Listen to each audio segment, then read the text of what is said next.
Monsieur le professeur Roch, chers collègues de l'Université de Montréal, du Québec à Montréal, je ne sais pas comment vous exprimer ma gratitude pour les marques de sympathie et l'honneur que vous me faites de m'inviter à prendre la parole dans cette université fort prestigieuse et devant un auditoire aussi important. En général, des conférences de cette nature se tiennent devant un public beaucoup plus restreint, 40, 50, voire 100 personnes maximum. Là, on a tout un amphithéâtre entièrement plein. C'est donc pour moi l'occasion de remercier ceux nombreux qui se sont donné la peine, en dépit justement des intempéries, d'être là cet après-midi. Lorsque Alain Guy Sipo Tachou, pardon, il va me pardonner, j'ai toujours eu quelques difficultés avec son deuxième nom, m'a parlé de la possibilité de cette conférence et m'a demandé d'indiquer le thème d'une conférence. J'ai beaucoup hésité entre les thèmes classiques, les sujets classiques. J'aurais pu parler des obligations en droit international, notamment d'une question débattue au moins depuis 1966 avec la Convention des Nations Unies sur les traités, c'est-à-dire la notion des obligations de jus cogens, sujet encore en discussion devant la Commission de droit international, dont on ne sait finalement pas quel est totalement le régime. Donc j'aurais pu trouver là un bon prétexte de revenir là-dessus, dans un monde où de plus en plus d'obligations objectives émergent, notamment dans le domaine du droit de l'homme. J'aurais pu parler aussi, et ça, j'en ai eu la tentation, d'un sujet touchant à la protection de l'environnement, qui est un sujet d'actualité, dans un monde où nous sommes tous interpellés par le futur de notre planète. Et puis je me suis dit, il y a là un sujet abandonné, oublié, comme si en fait la décolonisation était achevée. Comme si après 1960, il n'y avait plus rien à dire sur le phénomène colonial et la décolonisation. Et en y regardant de près, je me suis dit, finalement, je vais montrer que le sujet et la question est toujours devant nous. Elle a évolué, l'acuité n'est plus la même que dans les années 1960 à 70. Pour autant, les questions ne sont pas résolues, les questions fondamentales demeurent. Et donc, j'ai proposé à mes collègues que je pourrais appeler, je l'espère, dans un proche avenir, des amis de l'Université du Québec à Montréal, ce sujet, droit international et décolonisation inachevé. Droit international et décolonisation inachevé. Parce que ce n'est pas achevé. On a pensé que le Conseil de tutelle des Nations Unies était devenu une institution obsolète, que le comité de décolonisation même n'avait plus sa raison d'être, qu'après l'indépendance des pays comme l'Angola, la Namibie en particulier, après une rude bataille des États africains contre l'Afrique du Sud, avec les États de la ligne de front, l'OUA, puis aujourd'hui l'Union africaine, pouvait se reposer de luttes acharnées depuis de plusieurs décennies pour décoloniser l'Afrique. Il n'en est rien. Il n'en est rien parce que la colonisation a touché la totalité du continent. Et nous pouvons bien constater aujourd'hui que la totalité du continent n'est pas décolonisée. Et je vais dire, on ne peut pas, et j'y reviendrai dans un instant, mais on ne peut pas parler de décolonisation sans parler d'abord de la colonisation ou de la colonie. Je ne vais pas décrire le processus politique et historique de la colonisation. Vous le connaissez. Mais la colonie, c'est quoi? C'est un territoire placé à un moment donné sous la souveraineté internationale d'un autre État. Donc, il s'établit entre ce territoire et les populations qui y habitent des liens de dépendance par rapport à la puissance administrante. Les régimes ont changé en fonction des parcelles des territoires concernés. Et je parle de territoire placé sous la dépendance, sous la domination d'une puissance étrangère à la suite d'une conquête territoriale. C'est important de souligner la notion de conquête territoriale. Parce qu'on peut être placé sous la dépendance d'une puissance extérieure à la suite de négociations, d'un traité qui vous place sous la dépendance. Car dans ce cas-là, on va parler de protectorat. Vous cédez vos affaires internationales, la conduite de vos affaires internationales à une autre puissance. Et dans le cas d'un pays comme le mien, le Cameroun, effectivement, on a été placé sous la domination de puissances étrangères, mais sans être une colonie. Parce que en 1884, les Allemands signent bien un traité avec ce qu'on a appelé les chefs indigènes, en fait les rois côtiers. Et le 12 juillet 1884, le traité qui marque la présence coloniale allemande sur le territoire camerounais est signé, je dois le rappeler, est signé entre des firmes commerciales, la firme Voreman et les chefs camerounais, les chefs Douala locaux. Mais comment est-ce que cet accord commercial devient un traité international? Parce que le représentant de l'empereur allemand, Nachtigal, qui est en Afrique du Nord, fait le voyage à Douala pour, par sa présence, transformer un acte, j'allais dire, de droit privé entre les commerçants, la firme Voreman qui vend les tissus et toutes autres choses, avec les chefs indigènes, en un traité international. Bien entendu, plus tard, un certain nombre d'internationalistes occidentaux, gênés aux entournures par le déséquilibre de puissance qu'il y avait entre les territoires et les chefs locaux et les États européens déjà développés, vont introduire une nuance dans le régime de protectorat en distinguant le protectorat du droit interne du protectorat du droit international. Et on va dire, le traité entre les chefs indigènes et l'Allemagne était un protectorat de droit interne. Autrement dit, le Cameroun était placé sous le régime de droit interne allemand. Ce n'était pas un traité international. Mais c'est une, excusez-moi, c'est une fumisterie. Il ne peut pas y avoir deux régimes de traité. Si vous dites que c'est un traité conclu entre des souverains, peu importe la taille du souverain, peu importe sa puissance, ce n'était pas un problème de puissance, c'est un problème d'entité juridique. Les chefs locaux Douala n'étaient pas sous la domination d'une autre puissance. Ils l'ont signé en tant que traité avec la puissance allemande. C'est pourquoi il s'agit d'un authentique traité de droit international. Comme il s'en est signé des milliers sur la côte occidentale africaine, il y en a eu 3000 de la sorte. Donc je voudrais insister là-dessus, sur ce phénomène de distinction entre le protectorat et le régime de la colonisation. Parce que lorsque vous avez un territoire sous le régime de la colonisation, les règles qui s'appliquent ne sont pas tout à fait les mêmes. Le territoire colonisé est entièrement placé sous l'empire juridique de la puissance coloniale. C'est la puissance coloniale qui édicte toutes les règles. Alors que le territoire sous protectorat est, en ce qui concerne le Cameroun, lorsque le régime international va s'installer avec le mandat et la tutelle, le mandat sous la SDN, la tutelle sous l'Organisation des Nations Unies, ce seront les règles prises par la puissance coloniale, mais sous le contrôle de la Société des Nations qui a duré brièvement, ou de l'Organisation des Nations Unies pour ce qui est de la tutelle. C'est important de dire cela. Pourquoi? Et voilà la colonisation. Pourquoi? Parce que la colonie va évoluer généralement vers un régime de souveraineté internationale de l'entité coloniale.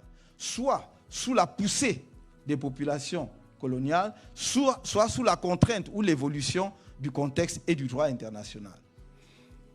Et donc va intervenir ce qu'on appelle la décolonisation. La décolonisation est un processus, mais qui en droit international apparaît comme un moment précis, fixe, j'y reviendrai. Un processus, pourquoi? Parce que généralement, les populations vont pousser la puissance coloniale à leur rétrocéder leur souveraineté internationale ou à partir, donc pour leur permettre de s'occuper de leurs propres affaires. Du point de vue du droit international, la décolonisation renvoie en quelque sorte à un instantané juridique. La décolonisation commence le jour de l'application de l'accord de décolonisation qui fixe une date. Et c'est pour cela que vous allez voir que dans chaque pays entièrement colonisé, il va avoir une date de l'indépendance. Ce n'est pas banal. Le Cameroun est indépendant le 1er janvier 1960. C'est à compter de cette date que le Cameroun devient un État souverain au sens du droit international. C'est l'instantané juridique basé sur ce que l'on appelle l'uti possidetis iuris. Cela veut dire que ce que vous possédez au moment où on prononce l'indépendance, c'est ça qui est votre territoire et c'est cela qui fait de vous un souverain international. C'est la photographie de la situation telle qu'elle se présente à la date critique. La date critique, c'est la date de l'indépendance. Vous me direz que c'est une fiction, et en effet, c'en est une. Mais le droit international vit de fiction. Par exemple, fiction, on va faire comme si les États étaient égaux. Mais tout le monde sait parfaitement que les États ne sont pas égaux. Mais en disant qu'ils sont égaux, ça nous simplifie la tâche, ça nous simplifie la vie. Et on dit qu'un petit État a les mêmes droits qu'un grand État. Mais bon, on sait parfaitement qu'ensuite, le grand État peut exercer sa puissance, sa pression ou d'autres formes de contraintes sur l'État moins puissant pour obtenir ce qu'il veut. Mais ça arrange le juriste de faire comme si tout le monde était égaux. Donc de la même façon, on va faire comme si à la date d'indépendance, c'est ce jour-là que tout commence, comme par miracle. La personne qui hier était Premier ministre d'un territoire colonial devient le lendemain président d'un État indépendant. Aïe, comme ça.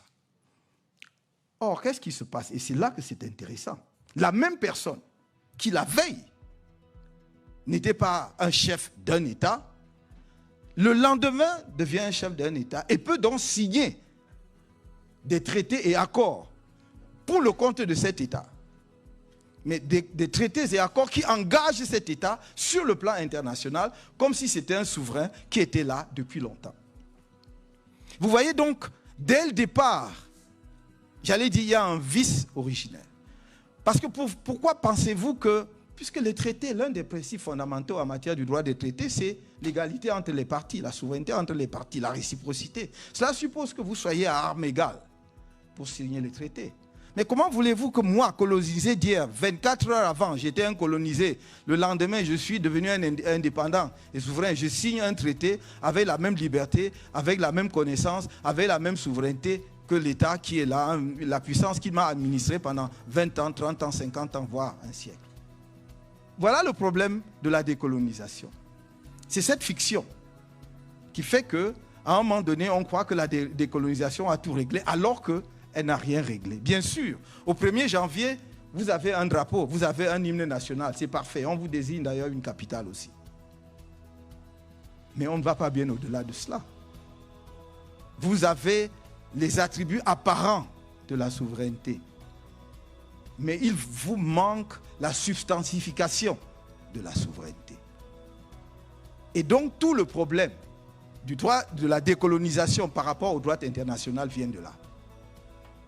Et n'oubliez pas que le droit international et la pensée juridique internationale, notamment occidentale, qui est une pensée provinciale, c'est une région du monde qui projette sur le reste du monde sa propre vision du monde. C'est ça. Les principes, la souveraineté de l'État, tout ce que vous vous imaginez, c'est Grotius, Hugo de Groot, un Hollandais, 16e siècle, qui dit, parce que son pays étant une puissance de navigation, tout petit pays, mais a des problèmes commerciaux, prône le principe de la liberté des mers. Donc il dit cela pour régler un problème de la Hollande. Il ne dit pas cela par générosité, parce que le principe que les mers soient libres est bon pour tout le monde. C'est pour régler un problème commercial néerlandais. Et je peux citer plein d'autres principes comme cela. Et c'est ce principe qu'il projette sur le reste du monde et on dit c'est le droit international. Et donc il faut bien être conscient de la dépendance que nous avons vis-à-vis de la pensée occidentale par rapport au droit international. Si nous ne développons pas une vraie pensée critique par rapport à cela, on ne comprendra pas. Il faut questionner les principes. D'où viennent-ils? Pourquoi? Est-ce qu'ils sont encore pertinents et opérationnels aujourd'hui? Donc de la même façon, la colonisation va développer quoi? Le principe de la terra nullius. Terre vacante et sans maître. Terre n'appartenant à personne. Et vous allez arriver sur les côtes occidentales africaines ou orientales, peu importe. Et les gens sont dans leur village. Mais ils n'ont pas posté des armées partout pour voir celui qui empiète sur leur territoire. Et vous dites, je n'ai rencontré personne. Mais bien sûr que vous n'avez rencontré personne parce que ce n'était pas leur souci. Ils vont à leurs occupations quotidiennes. Mais c'est bien leur territoire. Mais vous décrétez que c'est terra nullius. C'est une terre vacante, sans maître, dont j'en prends possession. Voilà la colonisation. J'en prends possession. Donc, le seul titre juridique que j'ai sur ce territoire, c'est la conquête, le fait que j'ai pris possession un jour en déclarant que c'est un territoire sans maître. Et fort de ce principe que je me suis forgé, qui est un terme, comme vous voyez, c'est une expression du droit romain. Et d'ailleurs, le droit international, comme une grande partie du droit latin, doit beaucoup à Rome, l'Empire romain. Tout ce qu'on a, à 90%, c'est du droit romain, interne d'ailleurs, pour régler les problèmes internes qu'on a transposés par adaptation au droit international. Parce que finalement, la notion de terra nullius, de terre sans maître, vient de quoi? Le titre que vous allez obtenir du fait de la terra nullius, c'est ce qu'on appelle aujourd'hui, y compris aujourd'hui, l'usucapion. C'est-à-dire la prescription acquisitive. Le fait que je me sois installé sur un territoire qui n'appartenait à personne devient ma propriété du fait de l'occupation. Mais je dis, dans le cas de l'Afrique, les territoires n'étaient pas sans maître. C'est simplement que si moi je suis dans la forêt du Sud, je mène ma chasse, je ne suis pas obligé de planter un drapeau ni de mettre des bornes frontières. Comme chez vous. Donc, vous ne devez pas en conclure que c'est un territoire sans maître. Donc, on l'a fait. Donc, à l'indépendance, donc, on va prononcer cela. Et on va dire, la puissance coloniale a occupé un territoire qui n'appartenait à personne. Bon, maintenant, on a évolué. Il va vous concéder l'indépendance. Mais il va s'organiser pour que cette indépendance ne signifie pas la fin du contrôle sur ces territoires. Et vous allez voir que même l'aspect que l'on croyait acquis, c'est-à-dire la décolonisation territoriale, n'est pas terminé. À plus forte raison, le maintien des liens de dépendance, le maintien des liens de dépendance, qui fait que même dans la post-colonie, la colonisation continue encore. C'est autour de ces deux idées que je voudrais faire mon exposé très rapidement. L'inachèvement de la décolonisation territoriale et le maintien des liens de dépendance juridique dans la période post-coloniale. L'inachèvement de la décolonisation territoriale. Je vais juste vous donner quelques exemples pour illustrer cela. Premier exemple, la décolonisation, comment pourrais-je qualifier cela? La décolonisation débarras. C'est-à-dire que la colonie devient un problème, on veut s'en débarrasser et on ne se soucie pas trop de comment effectivement on s'en débarrasse. L'exemple typique, c'est le Sahara occidental. Territoire anciennement sous la domination de l'Espagne. Et lorsqu'en 1974, de 1973 à 1974, l'Espagne décide de partir, l'Espagne n'organise pas les conditions de la décolonisation du Sahara occidental. L'Espagne se retire. Il est vrai que l'Espagne avait ses propres problèmes internes, sévères à ce moment-là, car le processus démocratique était en train d'émerger en Espagne. Et ils étaient beaucoup plus préoccupés de voir comment mettre un terme à cette période de dictature féroce qui avait vu justement les généraux diriger l'Espagne que de savoir comment, dans quelles conditions le Sahara accédait à l'indépendance. Mais il en résulte que nous avons là une épine que l'Afrique traîne encore jusqu'aujourd'hui parce que se retirant dans ces conditions, il y avait un vacuum, un vide juridique que certains voisins ont vite fait de combler. D'abord la Mauritanie, dans un premier temps, avait en même temps que le Maroc, puis la Mauritanie s'est retirée en disant voilà, c'est un territoire, ce n'est pas le mien. Et le Maroc y est resté. Et l'Assemblée générale va demander un avis consultatif sur le statut du Sahara occidental.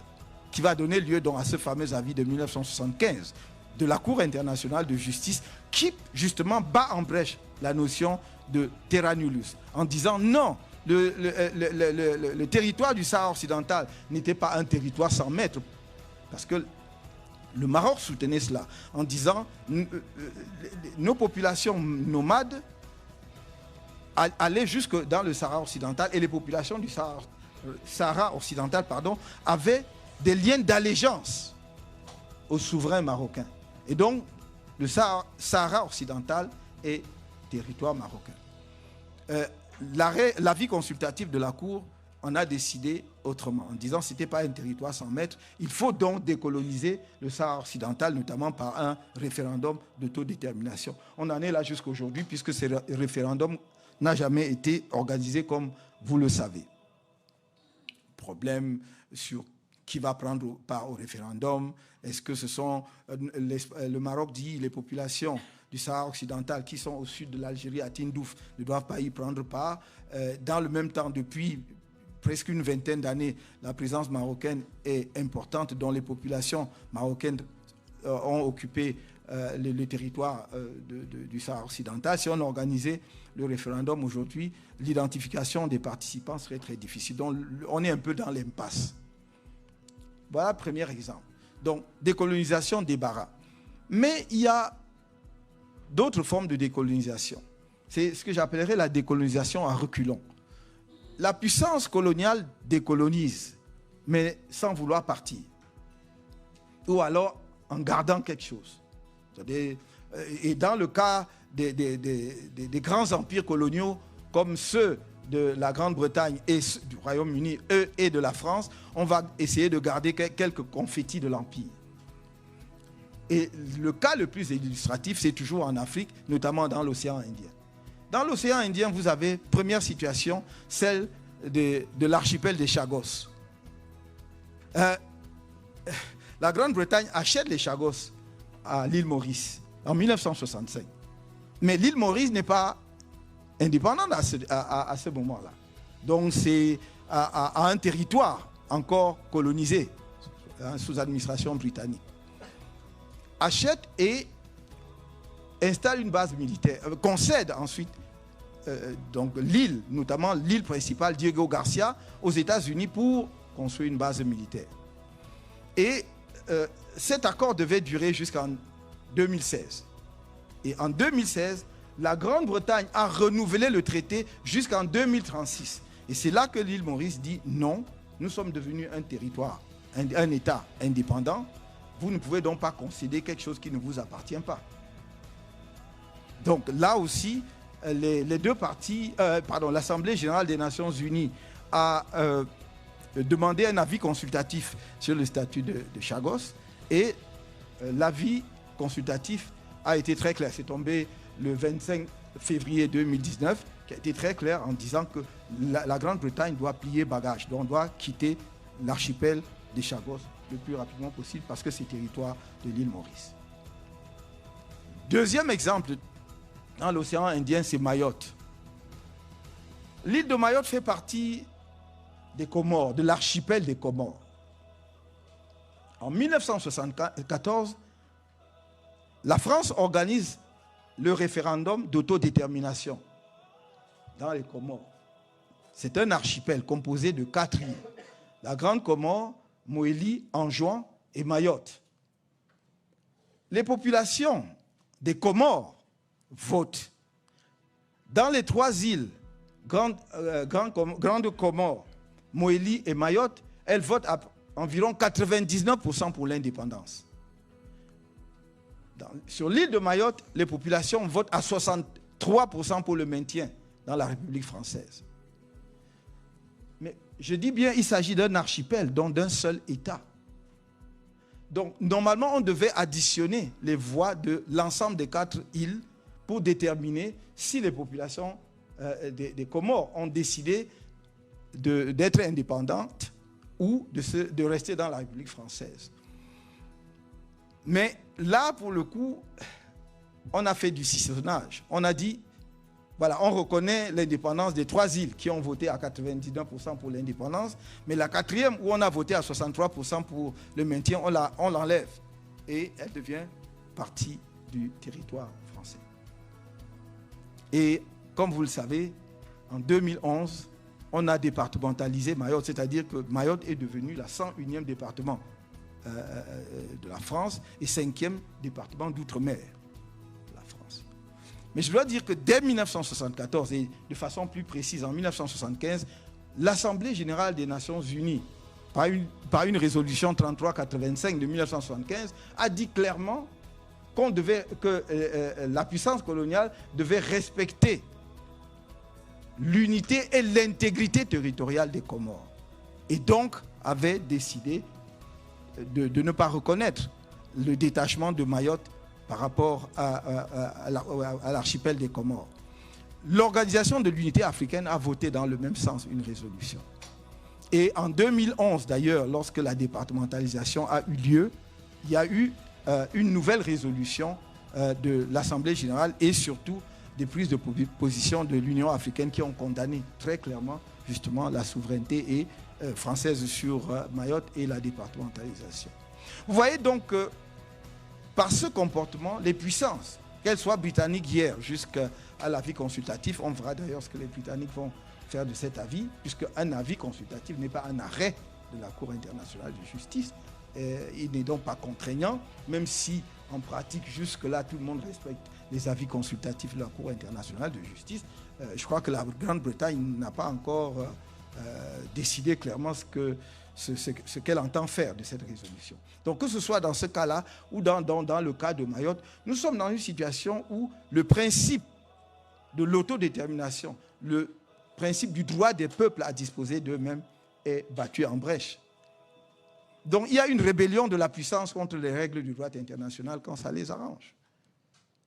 Je rappelle que ce principe d'autodétermination et du droit des peuples à disposer d'eux-mêmes, qui avait été formulé et surtout expérimenté pour la première fois dans les années 1900, notamment avec l'avènement, enfin la création de la Turquie et les États de la région, a été adopté sous forme d'une résolution de l'Assemblée générale des Nations unies en 1960 et que tout le monde, enfin la plupart des internationalistes considèrent qu'il s'agit désormais d'un principe du droit international coutumier. Et qui dit droit international coutumier dit une règle opposable à tous les États, d'ailleurs qu'ils soient partis à un traité ou pas.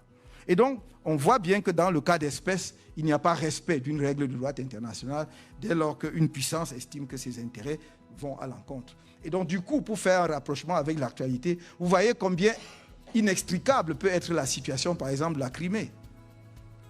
Si vous dites, vous condamnez un État parce qu'il a envahi la Crimée et il a étendu sa souveraineté là-dessus, alors que vous-même, vous devez être mal à l'aise parce que, bon, vous avez également, par le biais...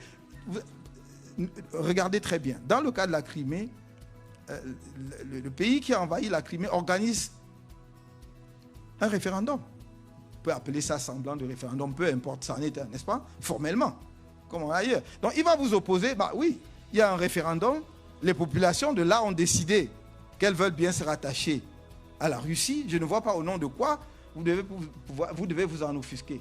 Et du coup, comme chacun a un cadavre dans les placards, on va dire, bon, voilà, il vaut mieux se taire. Bon, nous, on a fait là et on fait. Donc, il faut bien voir comment, effectivement, la puissance peut également à la fois être une source de protection et de défense du droit international, mais une source de désordre juridique international. Je ne vais pas m'attarder sur le cas des îles éparses, parce que c'est une situation pendante. Les affaires qui sont pendantes, je n'en parle pas, parce que c'est aux instances internationales qui ont été saisies d'en décider. Mais les îles éparses, c'est toujours dans l'océan Indien, au large de Madagascar. Madagascar a accédé à l'indépendance en 1960, mais sans les îles éparses.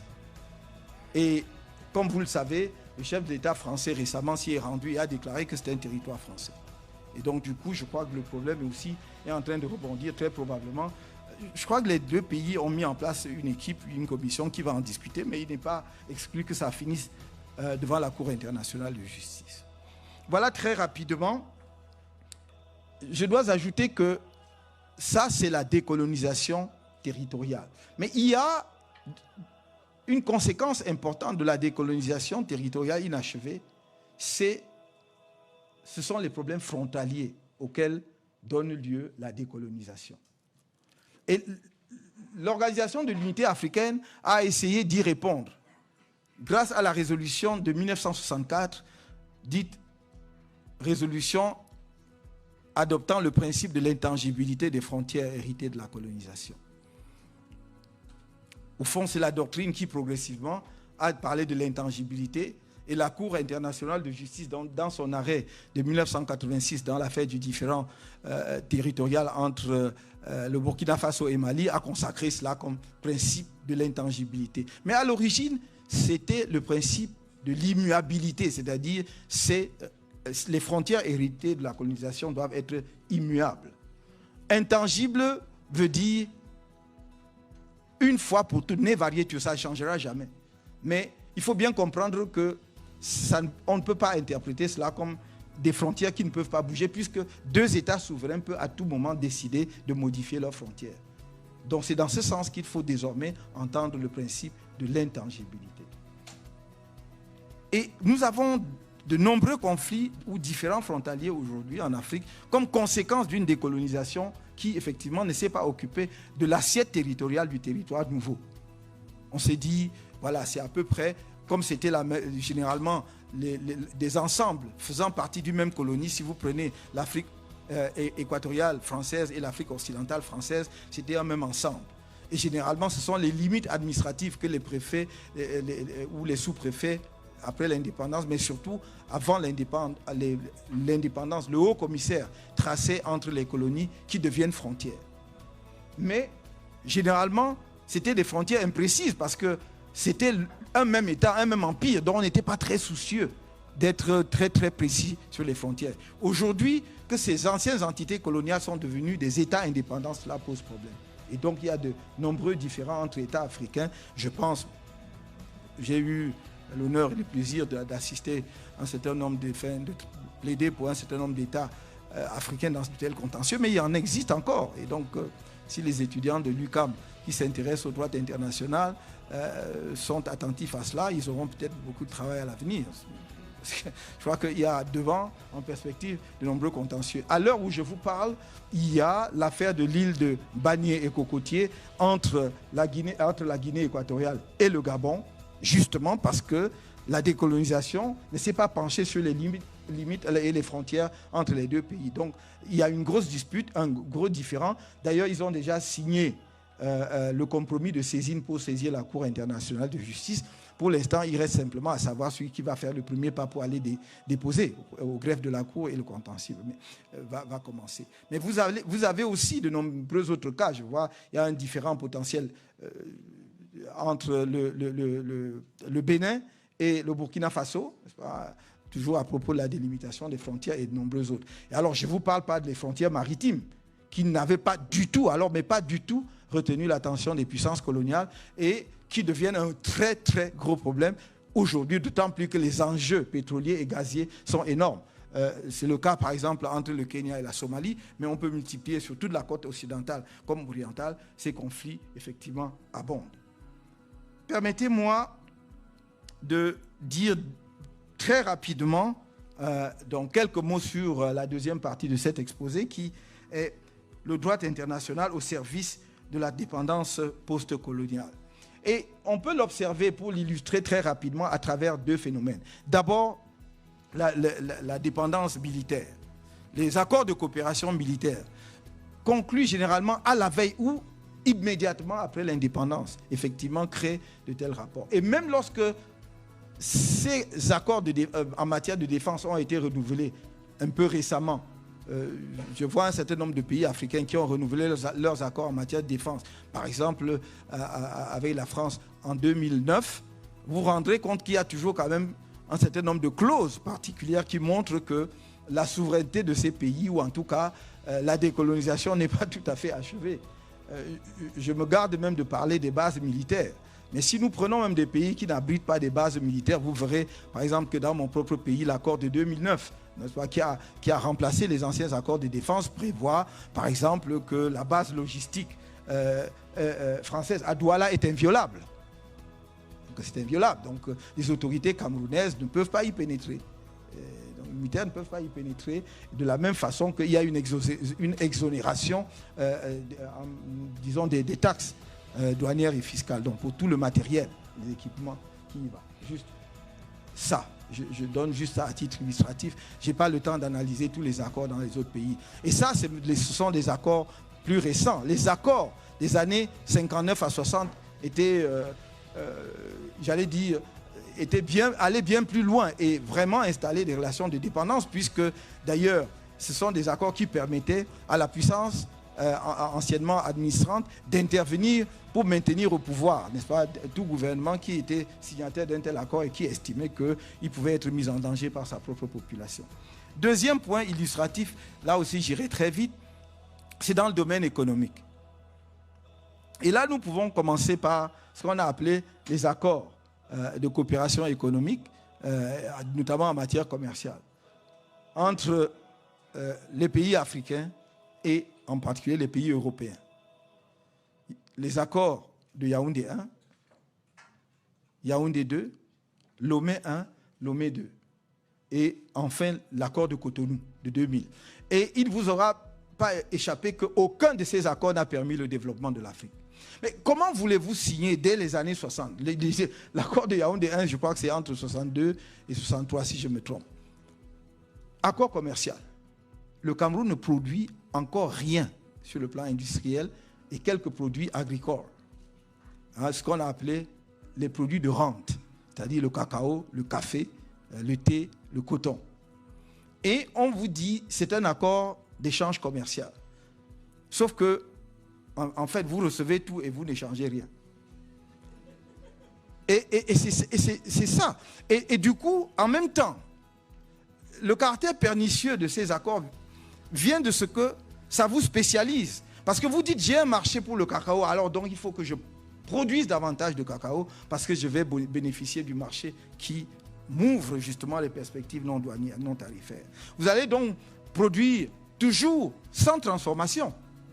Ce n'est pas des produits industriels. Vous devez produire et renvoyer brut. Donc vous produisez beaucoup de cacao, beaucoup de café, beaucoup de coton. Donc vous ne déterminez pas les prix. Hein? Après, on vous a chanté tout au long des années 70, vous n'étiez pas encore né, mais la détérioration des termes de l'échange. Qui détériore quoi? Vous échangez d'abord quoi pour que ça se détériore? Donc vous vendez le café, vous vendez le coton, et alors vous produisez que ça. L'industrie africaine est nulle parce qu'il y a eu cette spécialisation par le corset des accords, signés trop tôt. Et donc, vous avez vu que 40 ans, 50 ans, 60 ans d'accords n'ont permis à aucun pays africain de bouger. Maintenant, subitement, on vous dit, vous êtes devenu grand. Il faut signer des accords de partenariat économique avec l'Union européenne. C'est encore mieux. On va supprimer toutes les barrières tarifaires. Donc, du coup, les barrières douanières qui vous permettaient d'avoir des recettes douanières pour alimenter votre budget vont disparaître. Parce que de toute façon, vous n'avez toujours pas d'industrie puisque les précédents accords ne vous ont pas permis d'installer l'industrie, mais simplement, vous allez être le déversoir des produits européens. Qui, dans certains cas, vont concurrencer la petite industrie locale qui commençait à naître. Voilà le problème. Parce qu'il faut que l'on se dise les vérités sur la scène internationale. Vous ne pouvez pas, dans le même temps, déplorer l'immigration massive, y compris illégale, des jeunes Africains qui ne trouvent pas de perspective chez eux, pas de travail chez eux, et en même temps, les inonder de façon à ce que le développement soit impossible chez eux. Ils sont consommateurs en bout de chaîne. Donc, il n'y a pas de valeur ajoutée lorsque vous êtes simplement consommateur. Il vous faut d'ailleurs trouver de l'argent pour continuer à consommer. Donc, voilà pourquoi je mets ces accords-là au rang des accords postcoloniaux qui solidifient les liens de dépendance coloniale. Mais il y a aussi dans le domaine monétaire, notamment en ce qui concerne les pays de la zone franc, des accords qui ont effectivement maintenu les pays africains dans cette relation de dépendance en leur enlevant le levier qui permet à tout État souverain de mener sa propre politique monétaire. Ce n'est pas seulement fantaisiste, ce n'est même pas idéologique comme j'entends beaucoup, c'est vraiment technique et économique. Bon, bien sûr, la décision est éminemment politique. La souveraineté monétaire est quelque chose de politique. Mais au final, c'est qu'on vous enlève un des leviers qui vous permet d'organiser votre propre développement. On vous dit, oh, vous avez la stabilité monétaire. Qu'est-ce que vous faites avec la stabilité monétaire grâce à une parité fixe? Les experts nous disent, bah non, cette stabilité vous permettait simplement d'assurer aux entreprises de la puissance dominatrice de venir s'installer en sachant que l'argent qu'il investit chez vous, il ne perdra pas un centime dessus puisqu'il a une parité fixe. Oui, alors que par le jeu de la politique monétaire, par le jeu de la dévaluation et tout ce que vous voulez, vous pouviez justement avoir une marge qui vous permet effectivement de modifier les rapports. Donc, c'est stable, c'est fixe. Il investit 10 francs, il sait que je retirerai 15 francs et il est sûr qu'il retirera les 15 francs parce que la parité fixe de la monnaie vis-à-vis de la devise métropolitaine hier et vis-à-vis de la devise européenne lui garantit cela. Et évidemment, nous connaissons tous les autres aspects, le fait que les fonds étaient déposés au Trésor français et non pas à la Banque de France. Parce que si c'est la Banque de France est une banque. Donc elle doit rémunérer l'argent. Hein. Mais quand c'est au Trésor, c'est une administration de l'État. Donc ça devient des recettes budgétaires. Et donc votre propre argent peut vous être prêté parce que, bon, c'est un argent que vous avez déposé. À l'origine, avant la révision de 1972, c'était 63% de dépôts qu'il fallait faire. Après les accords de la modification de 72-73, c'est devenu 50%. Mais c'est toujours beaucoup. Sans compter que lorsque ce panier commun de réserve, puisque tous les pays de la zone franc mettent dans le même panier, la garantie que vous donne le pays, vous ne l'appelez pas tout le temps parce que les pays qui ont davantage de réserves soutiennent ceux qui n'ont pas assez de réserves, sans qu'ils aient à intervenir. Donc, si la Guinée équatoriale ou le Cameroun a davantage de réserves parce qu'il a vendu plus de pétrole et que la Centrafrique n'a pas assez de réserves, il va y avoir donc un jeu de compensation. On n'appellera pas la France en garantie, puisque vous pouvez faire ça entre vous. Et si votre compte d'opération au Trésor français devient déficitaire, normalement, c'est là que le garant doit jouer, parce qu'il doit approvisionner le compte. Mais il ne le fait pas. À ce moment-là, il vous impose la dévaluation. Donc, nous sommes là face à des accords et nous avons suivi dernièrement que quelque chose a commencé à bouger sur ce terrain-là. C'est bon, très bien, ça va dans la bonne direction. Moi, je dis, il faut voir ce que ça va donner parce que le diable est dans les détails. Donc, on est sorti de l'appellation déjà, symboliquement. On est allé à l'éco. Donc, c'est plus le franc CFA, ce sera l'éco. Où seront déposées les réserves? Est-ce qu'il y aura encore des réserves? Apparemment, non. Tant mieux. Mais il y a quelqu'un de généreux qui se propose pour continuer à être garant. Et tout le problème est là. Alors, voilà. Alors, si vous garantissez, parce que dans l'accord de 1972, l'article 7 disait que la BEAC est une institution multinationale africaine à la gestion et au contrôle duquel participe la France en contrepartie de la garantie de sa monnaie. Voilà, ça, ce sont les termes. Vas-y, exact, je cite de mémoire, mais c'est cela, de sa monnaie. Bon, donc, c'est en vertu de la garantie de sa monnaie qu'elle devait participer à la gestion et au contrôle. Maintenant, elle vous dit, bon, très bien, c'est l'éco, et puis vous ne déposez même plus chez moi, mais je suis garant. Donc, la clause en vertu de laquelle elle participait à la gestion et au contrôle demeure. C'est pour cela que j'ai dit, on m'a posé la question il n'y a pas longtemps, et j'ai dit, donc le diable est dans les détails, on nous a annoncé un accord entre le ministère français des Finances et les institutions financières de la zone franc en Afrique, c'est-à-dire BEAC et BCAO en Afrique occidentale. Pour l'instant, la BEAC observe encore. Et donc, il faudra que nous attendions de voir ce qui sera dans cet accord pour savoir vraiment si on est sorti du franc CFA ou bien si on a seulement changé d'appellation. Voilà les quelques indications, les quelques éléments que je voulais, à grands traits, vous présenter pour illustrer mon idée selon laquelle la décolonisation est inachevée. Et je terminerai simplement en disant une chose. Afin de permettre au droit international de jouer pleinement son rôle de règle organisant la vie dans la société internationale, il faut décoloniser le droit international. Il faut le décoloniser lui-même. C'est-à-dire que nous devons avoir un regard critique sur les concepts du 19e siècle qui étaient forgés pour asseoir la colonisation. Ce n'était pas forgé abstraitement pour le plaisir intellectuel et spéculatif de créer des normes. C'était pour asseoir les intérêts et la colonisation. Donc nous devons commencer donc par une vraie critique de ces concepts et de ces principes. Nous devons aussi essayer de regarder au-delà du 19e siècle pour voir les origines historiques du droit international. On enseigne de moins en moins l'histoire du droit international dans les facultés.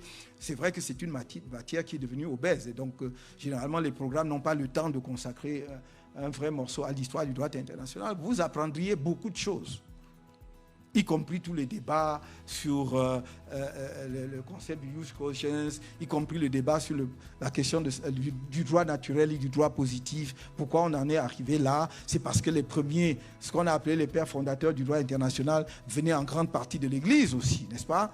De Vitoria, Suarez et tout ça. Ça, c'était des moines. Et donc, à une époque où le christianisme était très dominant en Europe et dont la pensée du droit international se coulait aussi dans la pensée globale de la société. Quelqu'un comme Hugo de Groot, dont je vous ai parlé tout à l'heure, toute sa doctrine partait d'abord du principe acquis que la théologie chrétienne était la base de ce qui devait sous-tendre la réflexion en droit international. Je ne dis pas que la théologie chrétienne n'est pas bonne. Je dis simplement qu'il faut le savoir et faire son propre inventaire, et analyser et savoir effectivement si ça peut continuer à régir tout cela aujourd'hui ou pas. Voilà, je crois que je n'ai peut-être pas, je l'espère, épuisé le sujet.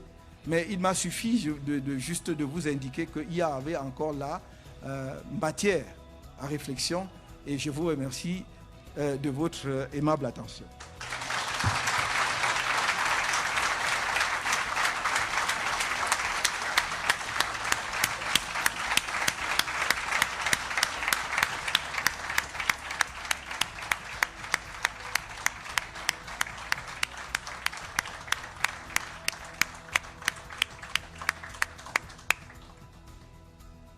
Merci, professeur Camteau, pour cette lumineuse et fantastique conférence. On a la salle jusqu'à 15h30. Je crois qu'on peut prendre quelques questions, mais avant de procéder aux questions, je vais juste à titre de rappel, il y a 2 micros de part et d'autre, un micro de part et d'autre de la salle. Si vous voulez poser une question, je vous invite à vous lever et aller vous mettre en rang pour poser la question au micro afin que tout le monde dans la salle puisse vous entendre. Et autre chose, je tiens à souligner et à la rappeler, on a une salle voisine qui est pleine aussi, qui malheureusement on ne pouvait pas accommoder. Et je voulais juste le rappeler parce qu'on a cette salle-ci, mais toute la conférence a été diffusée aussi dans la salle voisine. Il y a plus de 250 personnes qui se sont présentées à l'événement et je vous remercie pour ça. Donc maintenant pour la période de questions, un à la fois, au micro, on y va lentement et je vous laisse, professeur Camteau, prendre des questions.